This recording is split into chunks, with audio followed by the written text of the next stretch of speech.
Hola a todos, yo soy Ara Rodríguez y os doy la bienvenida a Hablando con Líderes, el podcast de Novicap. En este episodio tengo el placer de entrevistar a Pepita Marín, cofundadora de We Are Knitters. Hacemos un repaso por su carrera profesional y hablaremos sobre lana y cómo es el mundo de tejer y cómo es crear una empresa tecnológica dentro de este ecosistema tan tradicional. Hablaremos también de salud mental y de cómo es pasar el mundo tradicional al mundo digital y luego volverlo a pasar al mundo digital.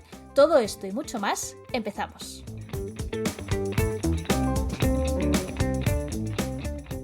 Quiero dar la bienvenida a Pepita, fundadora de We Are Knitters, cofundadora.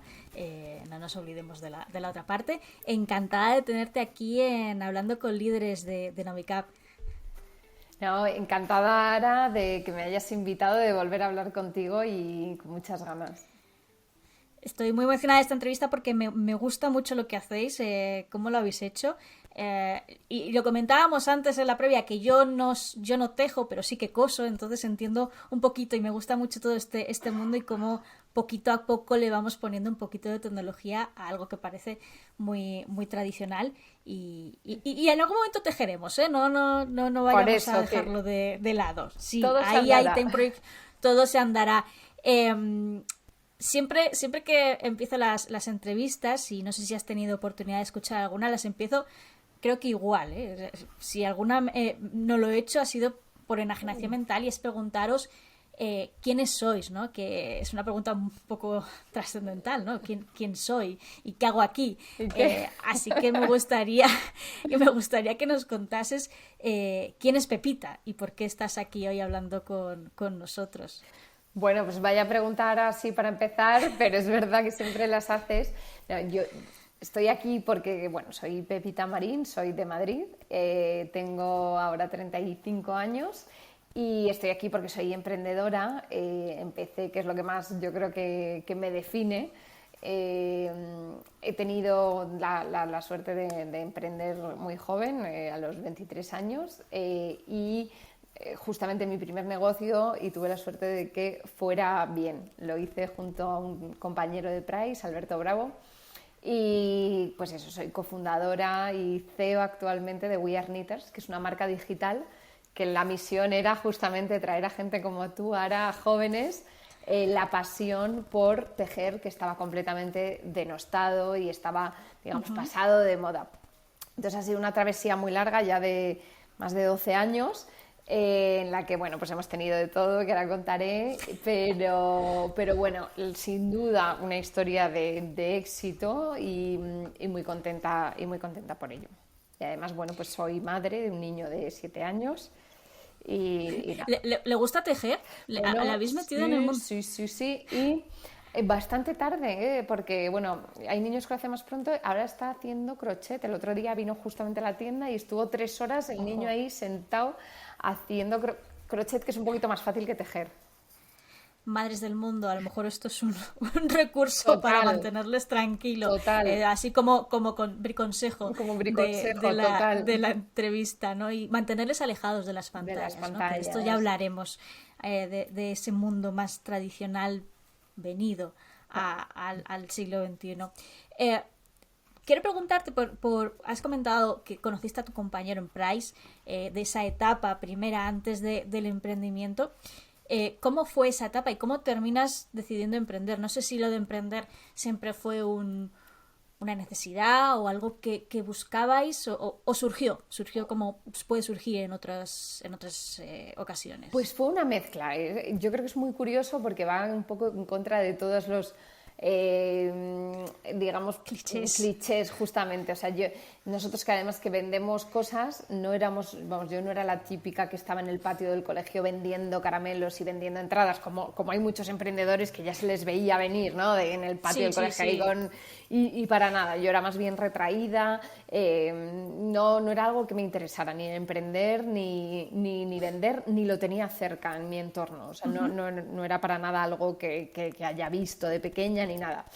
Pero en la carrera me acuerdo que no es como ahora, que hay mucha más cultura emprendedora y muchos gobiernos y colegios lo utilizan y demás para... Era una época, pues 2008, 2009, 2007, que bueno, pero un profesor nos lo comentó, pues existe esta posibilidad y era como muy remoto. Y yo pensé, bueno, pues igual... Igual que ahora, ¿no? Sí, como muy remoto, era como, bueno. Y yo dije, mira, pues igual es una posibilidad, pero la idea mía en la cabeza era, bueno, pues cuando sea mayor, cuando tenga dinero, cuando tenga experiencia, cuando tenga una idea, porque claro, hay que tener la idea, el modelo de negocio y demás. Entonces fue una cosa que se me olvidó, acabé la carrera y me metí en auditoría financiera en Price. Era una época que era 2009, una super crisis aquí en España, ¿tú te acordarás? Sí. ¿Cómo no? ¿Cómo no? ¿Cómo no? Imagínate la crisis en periodismo. En periodismo, o sea, no quiero ni... vamos. Tú la conoces bien. Cualquier cosa que imaginéis, multiplicadlo. Multiplicado por 8, pues efectivamente. Entonces ya era lo que tocaba, ¿no? Trabajar, te cogían en una multinacional además, pues, y yo dije, bueno, pues algo aprenderé y demás. Y a Alberto le conocí en el máster que nos regalaban, que hacíamos un máster además en los fines de semana. Le conocí y siempre lo contamos, que fue como una especie de flechazo porque nos sentamos el primer día juntos, o sea, de entre las 50 personas que había en la clase, el primer día nos sentamos juntos.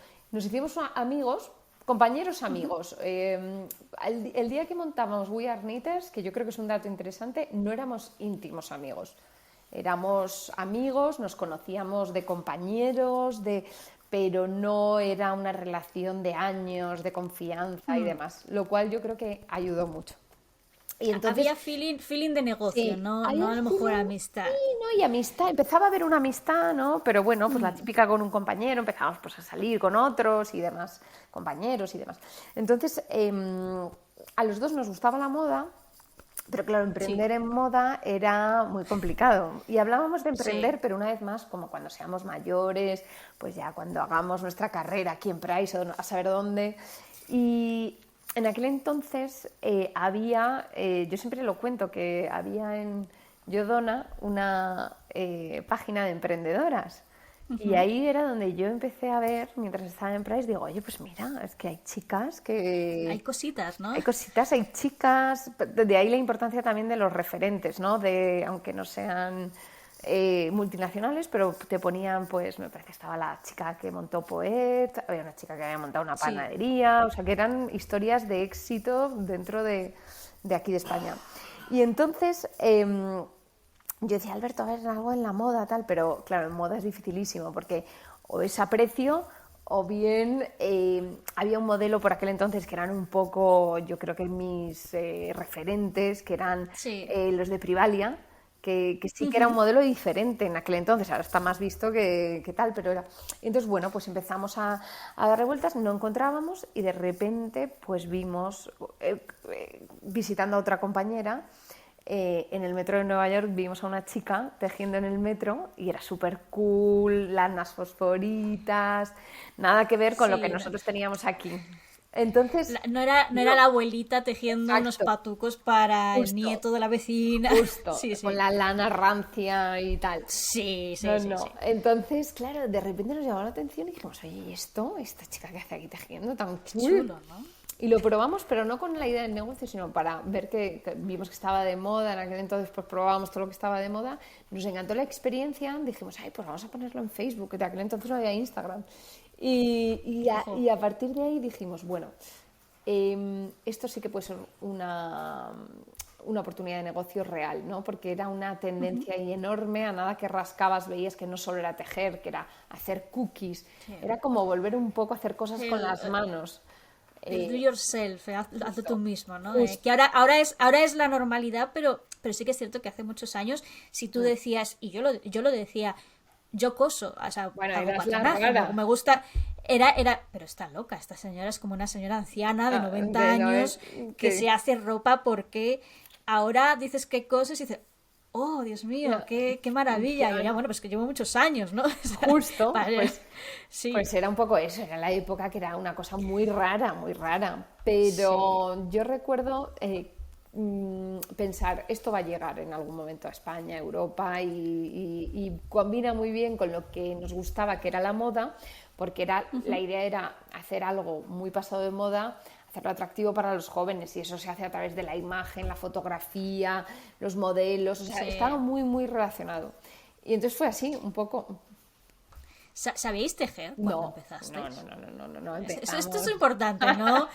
Una empresa de tejer, no sabía. Ahora habéis aprendido, ¿verdad? Hemos aprendido, hombre, claro, no solo hemos aprendido, los primeros patrones los hicimos nosotros, los primeros vídeos, todavía hay vídeos en YouTube por ahí con mi iPhone antiguo, fueron los primeros videotutoriales con un iPhone, o sea, sí, tuvimos que aprender, aprendimos en YouTube y nosotros enseñamos a la gente en YouTube a tejer, entonces cierra un poco el círculo, pero aprendimos todo en Google, ¿no? Pasamos horas y horas en Google aprendiendo patrones de tejer, aprendiendo cómo se teje, aprendiendo sobre lanas, entonces, pero no es una pasión hecha negocio, no es que fuéramos, que eso lo piensa mucha gente, ¿no? Porque como es algo que es un hobby tan así, ¿no? Sí. Tan pasional, pues la gente piensa que dicen, pues mira, estos chicos que eran tejedores, pues no, para nada.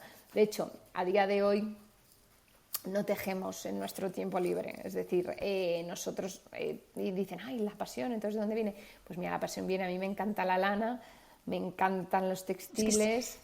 Son preciosas, ¿eh? Mira, yo no tejo, pero sí me encanta ver los tejidos, las lanas, imaginar qué podrías hacer con eso, ¿no? Sí, luego enseñar a la gente a tejer, que es una terapia para mucha gente nos escribe mensajes súper bonitos de, oye, me ha cambiado la vida, bueno, tan así no, pero mucha gente ha ayudado a pasar depresiones, entonces es muy bonito eso, ¿no? O sea, eso...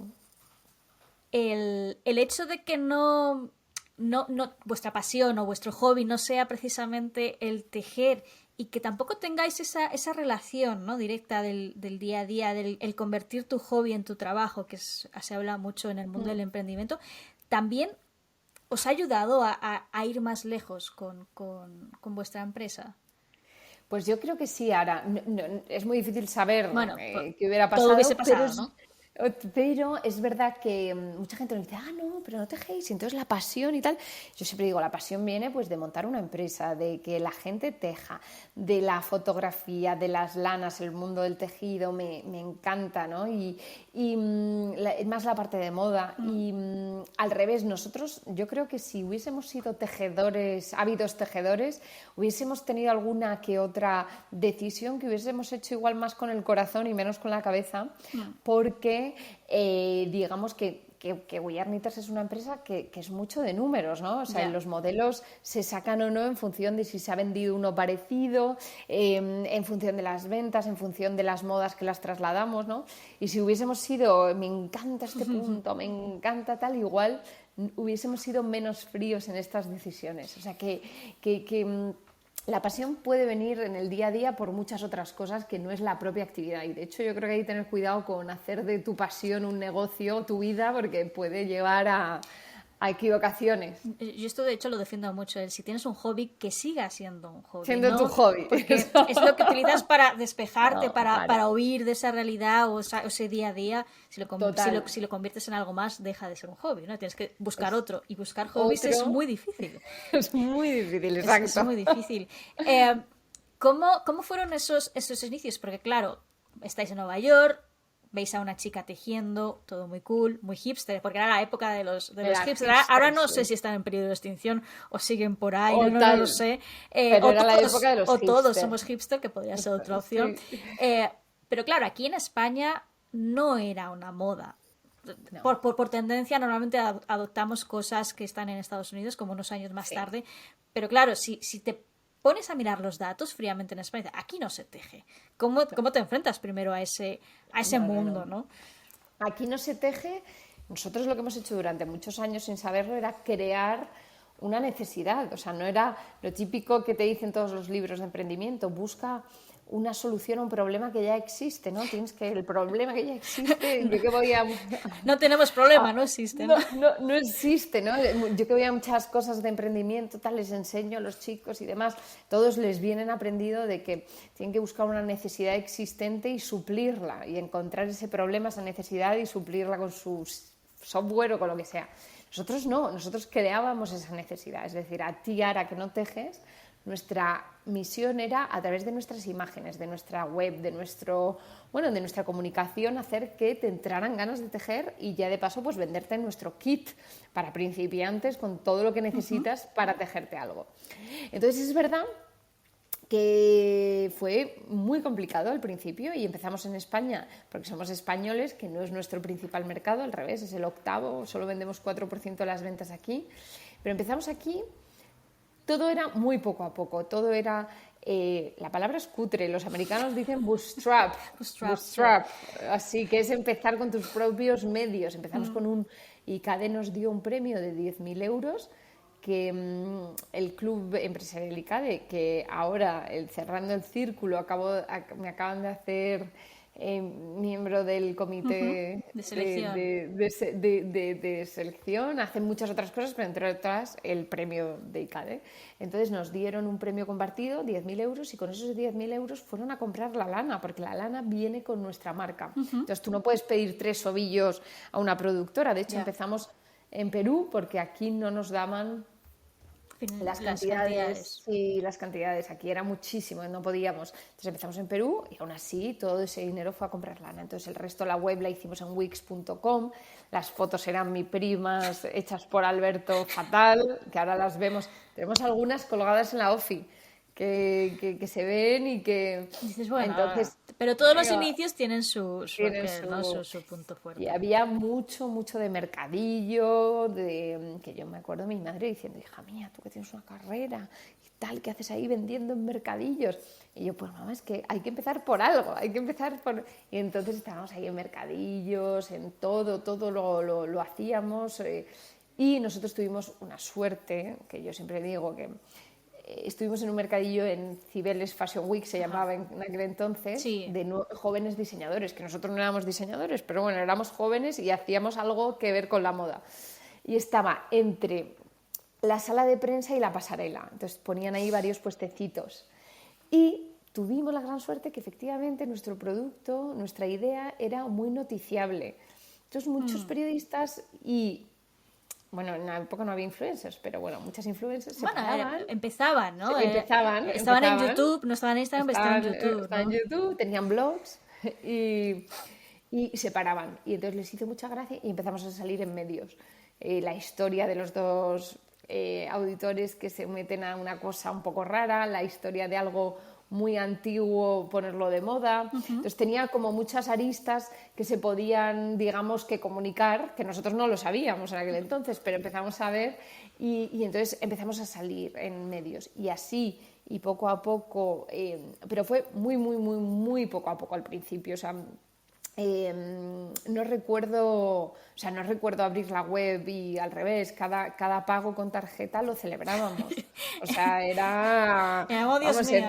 era una fiesta. Entonces fue muy poco a poco y todo muy casero y muy pues al principio estaba en la lana en casa de mis padres, o en la casa de los padres de Alberto, o sea, empezó todo como un juego, no un juego, porque nos lo tomábamos muy en serio, pero era todo, lo ves, y era todo muy infantil, ¿no? Muy ingenuo y la pasión, yo me acuerdo y digo, qué ganas, ¿no? Teníamos, porque...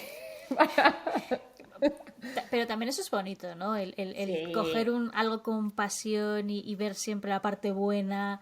que es el principio de un buen éxito, ¿no? Al final todo empieza. Hombre, y yo me acuerdo de esa época de la ilusión, de todo costaba mucho más. Claro, estuvimos 2 años sin cobrar nada y todo costaba muchísimo, pero cada pasito era una victoria. Entonces lo vivíamos de verdad, o sea, nos metían en el Corte Inglés y era como wow. Nada más, el Corte Inglés es como algo grande, ¿no? Era algo grande. NAC, unas tiendas súper bonitas que había en Madrid que a nosotros nos encantaban, que confiaron en nosotros, Alejandro Aldama, y entonces fue todo como muy ilusionante, muy poquito a poquito y también muy duro, ¿no? Porque era un día a día que nosotros hacíamos los kits, contestábamos en atención al cliente, hacíamos la contabilidad, fregábamos el suelo del almacenillo, o sea, era todo, éramos 2, entonces también muy duro, pero muy bonito. Con todo esto, ¿qué era We Are Knitters y qué es ahora, ¿no? Esa evolución, porque claro, de tener la lana en casa de tus padres, de de la nada a ahora, ¿no? Sí, Todo está basado en la no, lana, pero ha cambiado, ¿no? ha cambiado muchísimo y ahora, por ejemplo, pues era un emprendimiento, era un proyecto y ahora, bueno, pues ahora es una empresa, facturamos, estamos camino otra vez de los 15 millones, tenemos 2 almacenes, uno está en Alemania, otro está en Estados Unidos. Nuestro principal mercado es Estados Unidos con un 30% de las ventas, de donde vimos la inspiración. Luego es Alemania, tenemos a 40 personas aquí trabajando en Madrid. Yo siempre lo digo, estamos muy orgullosos de hacer un negocio internacional muy, muy físico, porque nosotros al final tenemos mucha lana en stock, vendemos algo que es justamente para no estar con las pantallas, que es físico, defendemos la fisicidad, la vuelta al tocar, pero en cambio lo hemos hecho todo con muchísima tecnología. Hemos invertido muchísimo en tecnología para tener los almacenes conectados, toda la venta, salvo esta tienda nueva, toda la venta se hace online, toda la publicidad se ha hecho online, hemos crecido gracias a nuestra comunidad en Instagram y en Facebook, que ahora tiene entre los dos más de 1 millón, más de 300.000 hashtags con la palabra We Are Knitters, fotos, y digamos que tenemos, pues no sé, son 300.000 pedidos al año. Y bueno, y con ello pues todos los problemas que eso también tiene, ¿no? O sea, A ver, cuanto más son, grande, más claro, problemas, mayor es el problema. no, y lo estaba pensando, digo, hace 10 años o 12 cuando empezamos, nos llegan a decir esto y yo creo que no nos lo creemos, ¿no? O sea, no... Y cuesta mucho, salvo en entrevistas así, como pararse y echar la vista atrás y decir, wow, porque claro, el día a día es como... Y seguir creciendo, y más problemas, y más tal, y más líos. Pero la verdad es que una maravilla, claro. Le has comentado que la mayor parte de vuestro negocio está en Estados Unidos, precisamente, donde estaba la chica en el metro tejiendo. España es pequeñito, pero también quiero pensar que queréis que ese negocio crezca porque de eso depende, ¿no? Al final convencer a la gente. ¿Cómo convencéis a la gente? ¿Cómo ha sido todo Justo. este proceso de tantos años intentando convencer a la gente, a los millennials, centennials y De... todas las letras del abecedario, de que esto es guay, ¿no? Esa palabra. Esto es guay. Sí. Empezamos con el diseño, ¿no? Era un diseño muy rompedor, mucho más que el que es ahora. Era un diseño que de verdad te contrastaba mucho con lo que la imagen del tejer. Éramos especialmente transgresores en los modelos que hacíamos, en las fotos, incluso alguna un poco límite. Luego ya no, ahora es una imagen moderna, pero sin pasarse. Es más mainstream, más Sí. para todos los públicos. Pero bueno, seguimos teniendo pues ese, digamos, el packaging es reciclado, reciclable, digamos, es minimalista, es el mismo desde el principio. Entonces, lo primero era, a través de un diseño moderno, pues atraer a gente joven. Luego, lo segundo, hicimos mucha evangelización con medios de comunicación, hemos ido a redacciones en Estados Unidos de Vogue, a tejer con las periodistas para enseñarles lo guay que es. A todas les encanta, a todo el mundo le encanta. Hay gente que no, pero la mayoría le encanta. Ven el kit, ven la lana, como dices, pasan un buen rato, les apetece ponerlo en Instagram. Entonces, hemos evangelizado muchísimo, muchísimo a través de influencers, periodistas, nosotros mismos en nuestra propia cuenta. Y entonces ha sido un trabajo muy de hormiga, muy de poco a poco. Y luego... y ya costaba mucho, ¿no? Pero ya se empezaba a hablar más de la sostenibilidad hace 5 años, incluso en España se empezaba a apostar más por cosas naturales. Yo lo digo, enseñar a tejer no hay nada más sostenible, ¿no? Porque tú te haces tu jersey y lo reutilizas, si se te rompe lo coses. Y sabes lo que cuesta, ¿eh? Porque esto ¿Sabes? yo, Justo. como persona Como que usuaria, como usuaria de las telas, yo me he dado de la... cuenta, ahora entiendo el precio de las cosas, ya no Claro. solo el esfuerzo, ¿no? El tiempo. Sí. Sí. Valoramos solo el material, pero es todo lo que va alrededor de... Exacto. O sea, nuestro objetivo no es que la gente se teja todo lo que lleva puesto. Solo ¿no? lleve lana. Solo lleve lana o cosas Solo hechas lana. a mano. Pero sí que creemos que teniendo 2 o 3 prendas, habiéndolo hecho, concienciándote, pues aportas mucho. Y entonces eso empezó a estar bastante de moda, el tema de la sostenibilidad, y tuvimos esa suerte, ¿no? Y empezábamos ahí y la gente lo empezaba a ver con otros ojos que, como tú decías al principio, que decías que cosías o tejías y eras como la marciana. Entonces empezó a cambiar un poco todo y empezamos a tener un poco un viento de cola. Una de las grandes suertes que hemos tenido en We Are Knitters es no lanzarnos ni demasiado pronto ni demasiado tarde. Es decir, no demasiado pronto porque hubiese sido un poco demasiado, y demasiado tarde porque hubiésemos tenido mucha más competencia.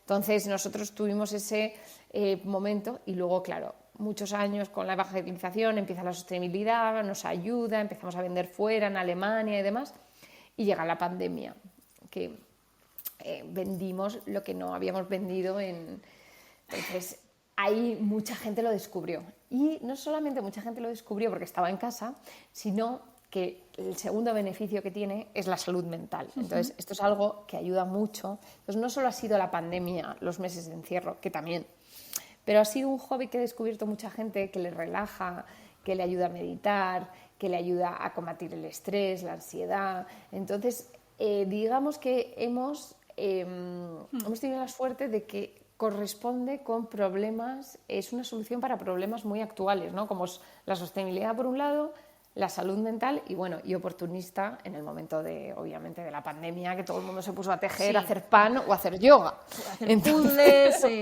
o a coser. Yo me quedé sin tela, yo ya no sabía qué coser, porque claro, no puedes salir a comprar, ese es el tema, ¿no? Claro.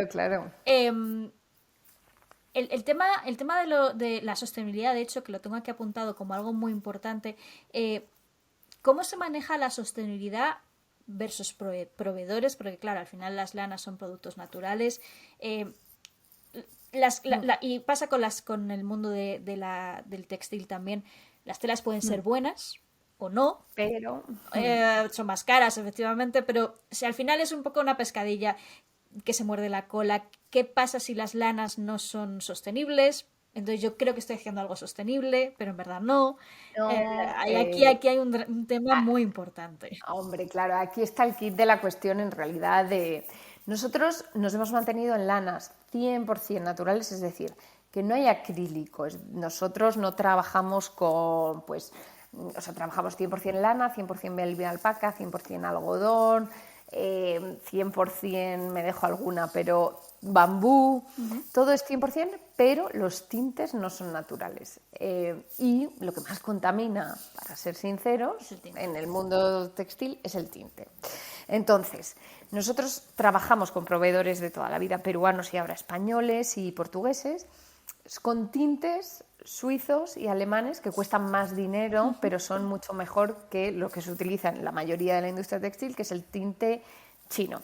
Aún así, y nosotros lo decimos abiertamente, aún así contamina, y es la peor parte. Todo contamina. O sea, todo contamina. Y nosotros en ese momento tuvimos que decidir, ¿no? O sea, ¿qué hacemos? Todo tintes naturales, acortando mucho la gama de colores, o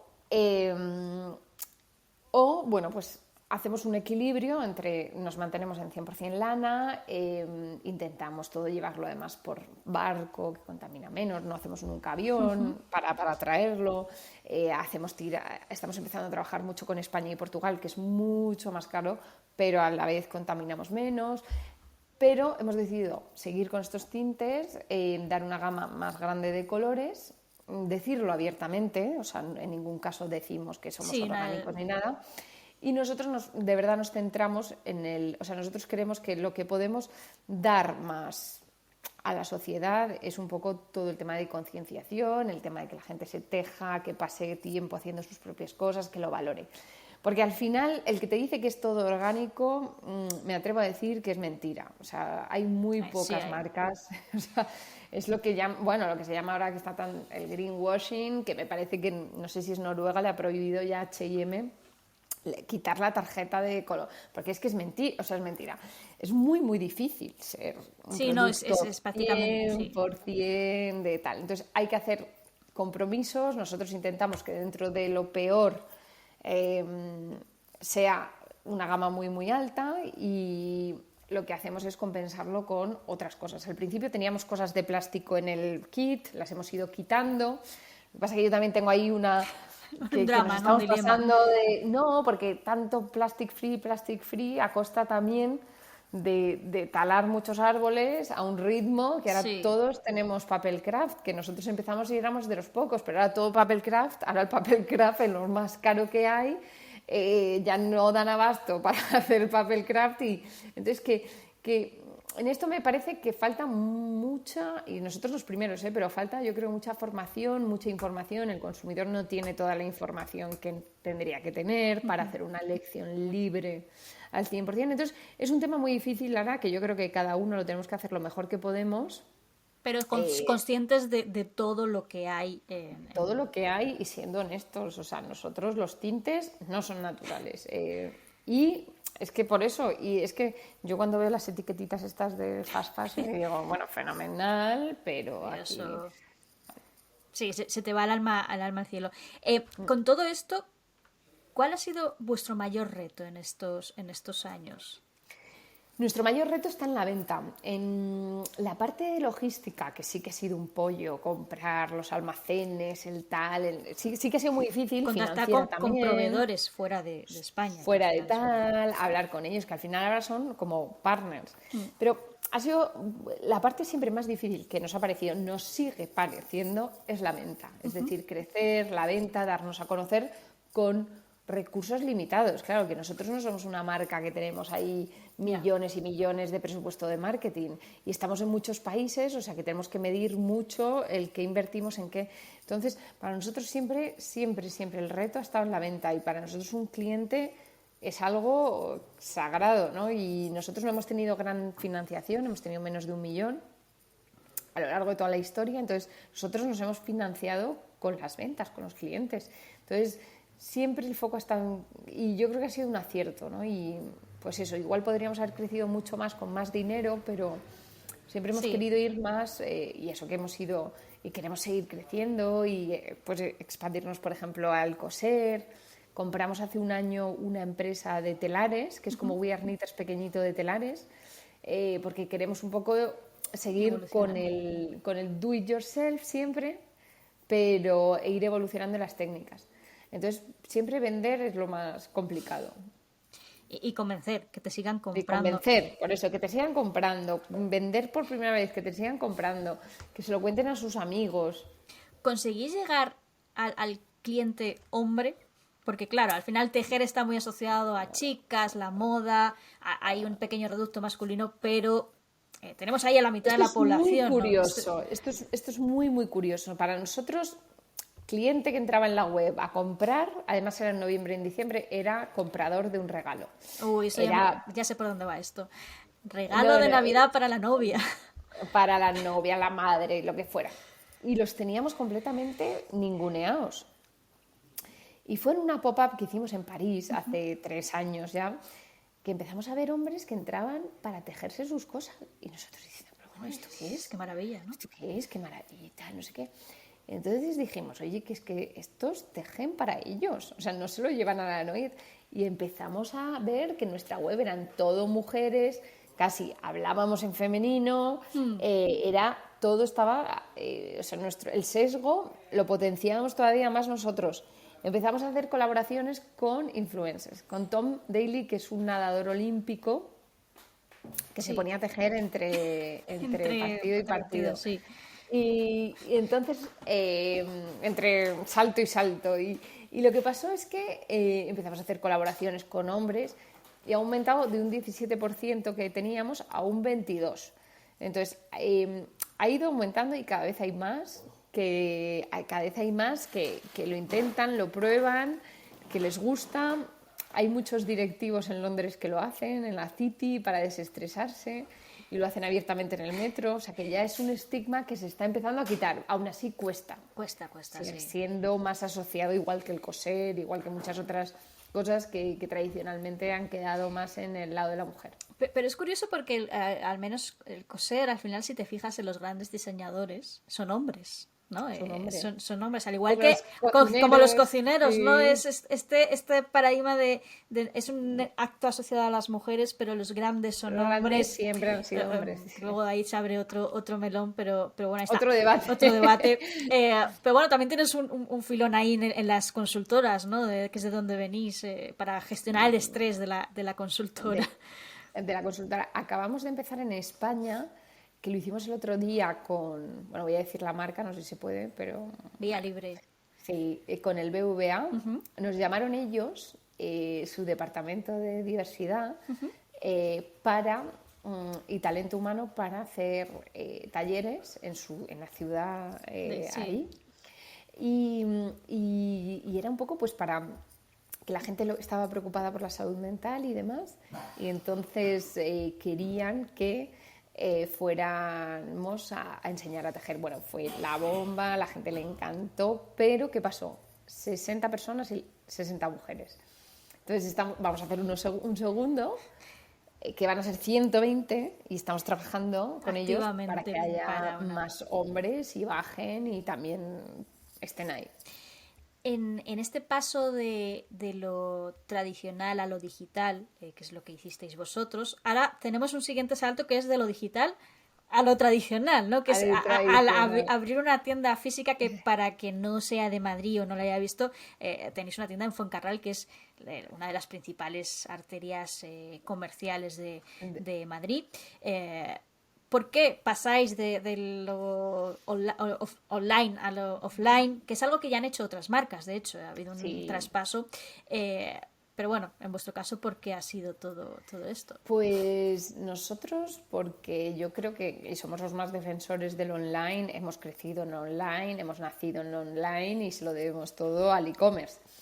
Pero tiene sus límites, y la realidad es que ya no se crece como se crecía hace 4 o 5 años, que Instagram estaba casi virgen, que digamos que era como un océano azul, que se captaban clientes a lo loco, ¿no? Y estaba ya costando mucho crecer, o sea, la realidad es esa, ¿no? O sea, ya no, los anuncios no funcionaban como antes, está todo mucho más saturado. Y a nosotros es algo que nos lo habían pedido toda la vida los clientes ya recurrentes, porque al final es una cosa que la quieres tocar, o sea, no es un libro, que te da igual. Sí, es mucho de sensaciones, ¿no? Sí, es de tocar el color, el tal, el pensárselo. Entonces es una cosa muy física, y lo hemos hecho por varias cosas. Uno, por darnos a conocer, y es increíble, o sea, nosotros creíamos que nos conocía la gente, y en la tienda de Fuencarral el 80% que entra no nos conoce. Entonces es una manera de darnos a conocer, es una manera de hacer comunidad, porque estamos haciendo knitting parties, que llamamos, porque al final es una cosa que haces en casa solo, pero a las tejedoras crocheteras nos gusta también ir, estar en comunidad, es un acto charlar. Muy social, ¿no? Hablas mientras estás cosiendo, Muy social, cosiendo, ¿no? Pero... Sí, es muy social, y hablas de cotilleos, de qué pasa, del tiempo, o sea, no tienes por qué estar hablando todo el rato de los puntos.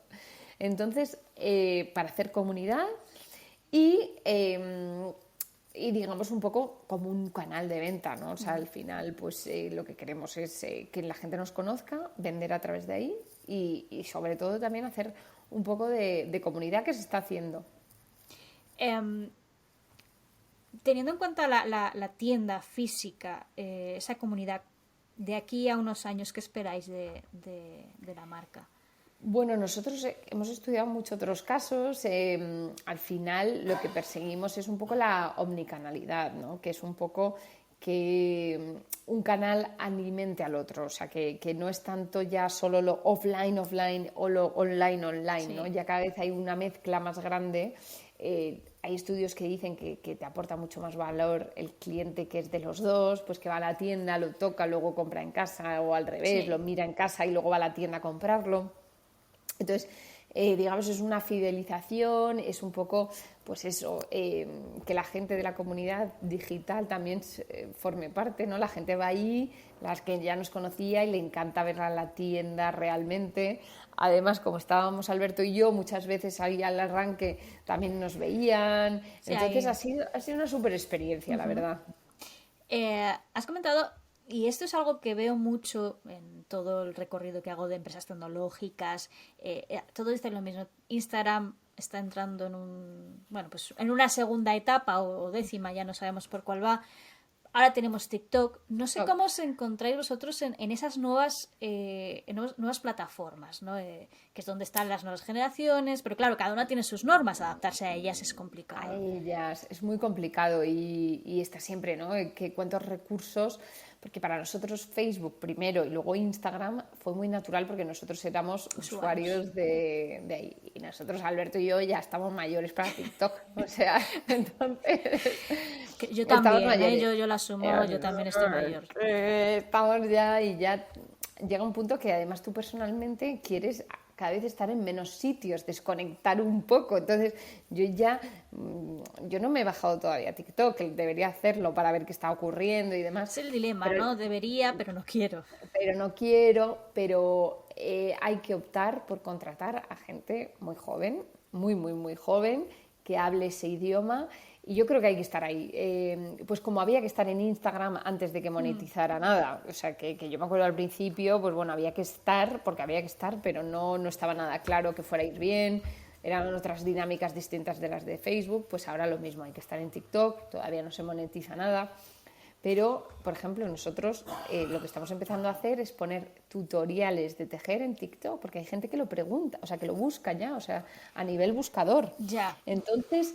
hay que estar y hay que contratar a gente joven que sabe mejor cómo se mueve porque, bueno, y esto lo hace, o sea, son los consumidores del futuro. Nosotros es una marca hecha para jóvenes y sigue estando, aunque tengamos gente que ya es mayor pero queremos seguir con nuestra misión, que era llevar algo a los jóvenes. Entonces hay que hablar su lenguaje, hay que estar, hay que invertir recursos, aunque no sepas bien cómo los vas a monetizar, pero hay que estar. Hay que estar. ¿Cómo ha cambiado ese consumidor? Porque el perfil de Facebook no era igual al de Instagram, o al menos hay una cierta diferencia. El de Instagram y el de TikTok están a años luz. Ya no solo por generación, sino por un montón de factores. Es difícil convencer a cada uno de ellos o ha cambiado esa forma de convencerles. No sé si es más fácil, más difícil, diferente. Yo creo que es más difícil porque es gente que está saturada ya de ver todo. O sea, no solo tu producto, sino ver todo el rato productos, estímulos. Me da la impresión que tienes menos tiempo para convencerle. Es decir, que antes en Facebook pues no iba tan rápido, era más tranquilo, lo tú ibas bajando, scrolleando, tal, leías no sé comentarios, tal. Instagram ya iba más rápido todo, pero bueno, tenías ahí la story y tal, luego un poquito más visual, y ahora da la impresión que cada vez tienes menos tiempo. O sea, yo la percepción que tengo es o le convences en el primer segundo o ya es mucho más difícil. Y claro, se pone mucho más difícil porque tú convences a alguien. Pero bueno, para nosotros, que es tan visual y tan de vídeo, sí que nos viene bien, ¿no? Porque es algo que bueno, pues que es muy... que se mueve, ¿no? Que se mueve y que se hace moviéndose. Entonces, bueno... Pero es más difícil, sin duda, yo creo, que convencer. Hablando de convencer, y vosotros no es que nunca habéis recurrido mucho a los inversores, tenéis eso que me gusta, que es recursos propios, cosa que en otros sectores a lo mejor no es lo más común, pero en vuestro caso sí. Pero también hay parte esa de inversores. ¿Cómo es llegar a un inversor y decirle... Yo hago cosas con lana, ¿no? También un sector muy masculino tradicionalmente. Justo. Claro, es como que todos los factores están en contra. Y por eso fue no un milagro, no, pero casi, porque era una época que además empezaba el mundo de las apps, entonces el mundo del capital riesgo buscaba las apps, que era como la panacea en aquel momento, porque era lo más escalable que había, sí. No tenía activos, no tenía stock, no tenía nada. Y vosotros, no es que hicieseis hardware, es que eres otra cosa totalmente diferente. Con las lanas, con tal, y acabó invirtiendo Caviedes, François Derbe y Jaguar Beloa, que fueron unos visionarios en aquella época, porque era el capital riesgo tiene 6 métricas que miden, ¿no? Pues el producto, el equipo, el no sé qué, y una de ellas es el mercado. Y el mercado tiene que ser muy grande. Y a nosotros lo que más nos costaba convencer era que esto era un mercado muy grande, porque no nos dirigíamos a los tejedores, que puede parecer más o menos pequeño, que es de 100 millones, o sea, de 100 millones en Estados Unidos, pero era cualquier chica entre 20 y 45 años en un país desarrollado. Entonces nosotros teníamos que convencer que estábamos generando una necesidad y que no era un mercado tan de nicho como ellos creían. Sí. Ahora sí fue muy difícil, muy difícil, y luego nosotros en algún momento nos conocemos a todos los inversores españoles, porque claro, tuvimos que llamar a todas las puertas, pero bueno, François lo vio, dijo, mira, esto está muy de moda, lo vio en Google Trends, convenció a José, a Caviedes, y pusieron muy poquito dinero, o sea que fue una apuesta mínima. Al ver que iba bien, ya pusieron más, pero fue una apuesta, pues como muchas que hacen ellos, y a alguna les va bien, pues fue así, pero muy difícil, muy difícil. Ahora mismo, ¿qué os dicen? ¿No? Porque claro, en ese momento es un riesgo tal, pero ahora ya a toro pasado, ¿no? Y no, ya no solo los inversores que sí que confiaron en vosotros, que bueno, pues ellos se arriesgaron, sino los que no confiaron. Esas puertas que llamas te dirán, muy bien, pero lanas no. Yo siempre, además, que me los encuentro, se lo digo, anda que vaya, pero bueno, al final es suerte, ¿no? O sea, para ellos es un tema de suerte, de probabilidades, pero es verdad que era una cosa improbable, era un equipo sin experiencia, un mercado muy difícil de ver la escalabilidad, muy difícil de escalar por lo que tú dices, que es lana, que tienes que mover de un lado a otro, que tiene mucha inversión en circulante. Entonces era improbable, ¿no? Y también es verdad que hemos tenido mucha suerte y lo hemos acompañado de mucho trabajo detrás, por supuesto, y mucho sacrificio, pero bueno, supongo que habrá que hablar con ellos, pero están contentos. Quiero dedicar un último punto a la salud mental, que lo hemos comentado antes, pero sí que quiero dedicarle un espacio importante porque creo que es algo muy importante ahora mismo, en un momento en el que todo lo que sale parece que va un poco en contra, ¿no? de nuestra salud mental, equilibrio personal, balance, ¿no? Es redes sociales para enseñar más o menos, depende de la red social, para contar más, para tener exposición. Y vais vosotros y sacáis algo que es de recogimiento, ¿no? Y es algo, una tendencia que estoy viendo también en otros sectores de algo para mí, ¿no? Que no es hacia afuera. Que no es hacia afuera, pero bueno, a la vez... Y a la vez lo es, ¿no? Eso es una cosa rara. Y a la vez lo es porque nosotros también pues hemos tenido esa dicotomía, ¿no? Y de algo que haces para adentro, que haces para recogerte, que haces para estar en casa, pero que a la vez lo quieres poner en Instagram, ¿no? Y lo quieres enseñar y quieres un poco enseñarlo, ¿no? Y mostrarlo. O sea, tiene esas dos facetas, que es una simbiosis, pero es verdad que lo nuestro, digamos que empezamos un poco con el contrapunto a esa hiperconexión que ya teníamos hace 12 años, pues imagínate ahora, un poco para estar alejados de las pantallas, sí. Todo el mundo necesita hacer algo fuera de las pantallas, fuera de ese scrolling, sí.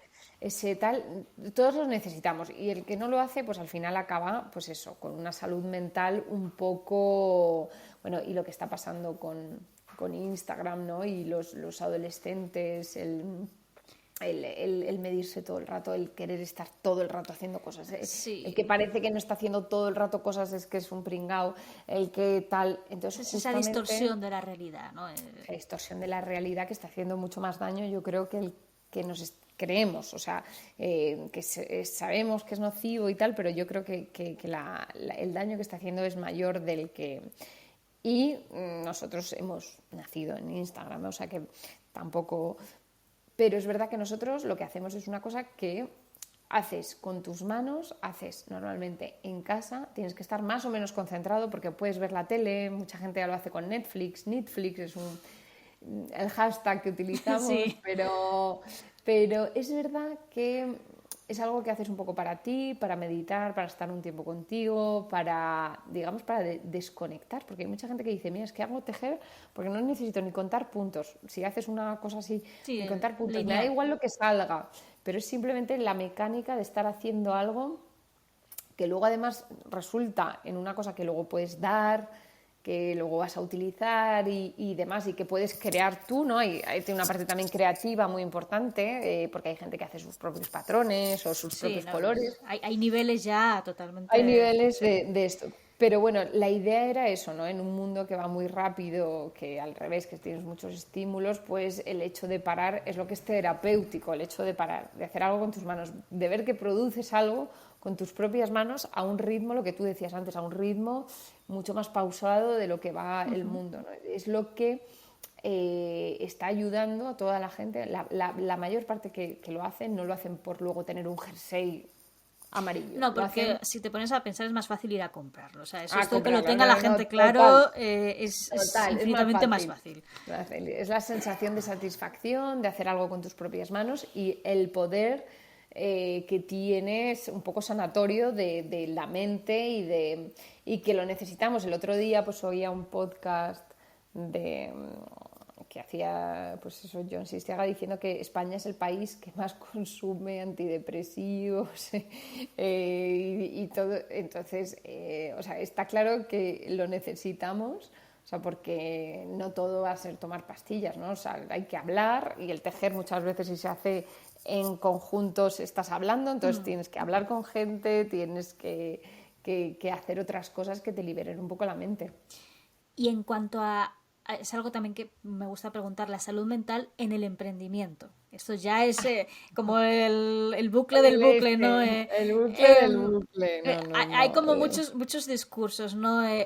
La empresa es tu vida, no hay nada más, que hombre, obviamente es algo muy importante para ti. No sé cuál es tu política respecto a esto. Ah, bueno, pues mi política ha sido nula y lo he pasado muy mal. Es decir, yo no he hecho. Mi socio Alberto, en cambio, pues eso, desde el primer momento ha hecho muchísimo deporte, ha hecho pilates, digamos que ha sabido separar mucho mejor, que no fue mi caso, que al principio era bastante obsesivo, es la palabra, ¿no? Todo era We Are Knitters, todo era obsesivo. Tú era lana. Entonces, sí, todo era el proyecto.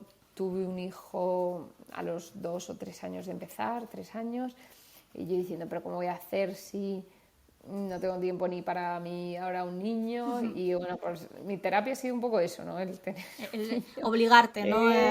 que me obligó a parar y a no estar todo el rato ahí con la cabeza, con tal, y trabajando y demás. Entonces no soy el modelo a seguir porque tardé mucho en darme cuenta que o bien paraba y hacía otras cosas, me lo tomaba no como un sprint, sino como un maratón, que es lo que es lo de emprender, que es más a largo plazo, o bien te acabas rompiendo, ¿no? Que es lo que ha pasado a muchos emprendedores.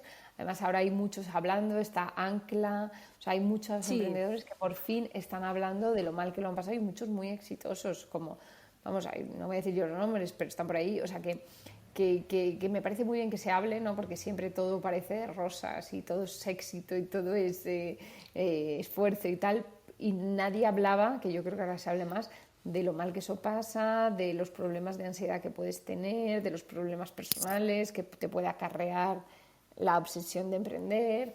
Entonces, yo creo que ahora se está hablando más, yo creo que me ayuda a mí también a hablarlo, pero efectivamente hay que hacer algo, tiene que ser un maratón, hay que hacer otras cosas aparte de emprender. y quizá ya no solo hablarlo, sino el que parece que si no estás al 100% en eso, Ah, 100% de bueno. tu tiempo, parece que estás menos implicado en el proyecto, ¿no? Que esto también lo he visto, y, ¿no? Pues a lo mejor dedicándole menos horas eres igual de exitoso. Justo, y es bueno hacer otras cosas en un ámbito completamente diferente para despejar la mente, para ver otras cosas, porque si no te quedas ahí, yo creo que te quedas un poco enquistado en tu mundo, ¿no? Es Sí, bueno hacer cosas completamente diferentes, incluso otro tipo de actividades Pues, por ejemplo, yo estoy ahora en el Ateneo de Madrid, que es una institución pues, donde vamos a hacer lo de Female Startup Leaders. Y bueno, son otros mundos, otras cosas que te ayudan a parar y te enriquecen por otro lado. Luego hay mucha gente que hace deporte, yoga, que no es mi caso. Yo tampoco. Pero... Aquí yo coincido contigo. No, Está no. fatal. Oyentes, por favor, haced deporte. Haced deporte. No seáis como nosotras.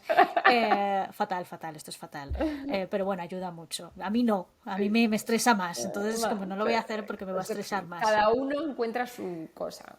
Ya para terminar, y lo has nombrado, el Female Founders Day o Startups Leader, que es el movimiento, ¿qué implica? Y lo has también mencionado al principio, ¿qué implica tener referentes? ¿Y qué es el Female?